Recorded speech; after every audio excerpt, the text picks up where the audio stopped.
Kim at Paolo umamin na sa promise ring. Trending muli ngayon ang singsing na suot ng aktres na si Kim Chiu na ayon sa isang source ay galing ito sa aktor at rumored boyfriend nito na si Paolo Avellino. Tila umano ito ang paraan ni Paolo upang magpasalamat sa aktres at ipakita kung gaano ka-espesyal si Kim sa kanya. Ito umano ay promise ring, pag-amin ng isang source. Labis namang ikinatuwa ng mga Kim Pao fans at nagdulot ng kilig dahil sa singsing na to.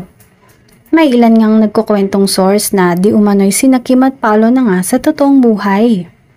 Sa Italy umano nabuo ang kanilang pagmamahalan, subalit tinatago umano ito ng dalawa upang makaiwas sa mga kontrobersya na maaaring makaapekto sa kanilang ginagawang proyekto. Matatandaan na nagpunta noon ang dalawa sa Italy para sa isang show at para i-promote na rin ang kanilang pinagtatambalang teleserye noon.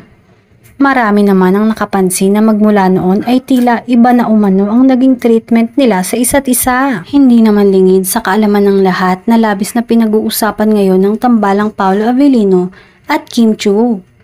Marami ang kinilig sa kanilang love team at umaasa na sana ay umamin sa kanilang relasyon bago matapos ang taon. Sa ngayon ay hindi pa naman naglalabas ng anumang pahayag sina Paolo at Kim patungkol sa balitang ito.